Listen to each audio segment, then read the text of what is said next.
Hi everyone, in this video we will show you how to connect WhatsApp to n8n. First, open the n8n website and sign into your account. Click Add First Step to create a new workflow. In the search bar, type WhatsApp and select the WhatsApp node from the list.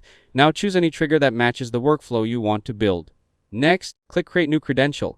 Enter your client ID in the required field, then enter your client secret. If your provider requires any additional information, such as an access token, account ID, or phone number ID, enter those details as well. Once you've filled in all the required information, click Save. Now return to the WhatsApp node. Click Execute Step to test the connection. If your credentials are correct, n8n will successfully connect to your WhatsApp account. You can now continue building your workflow by adding more steps, such as sending WhatsApp messages, receiving incoming messages, updating spreadsheets, or connecting with other apps. Finally, save your workflow and turn it active so it can run automatically whenever the trigger conditions are met. If this video helped you out, don't forget to leave a like and subscribe to the channel. Thanks for watching, and I'll see you in the next one.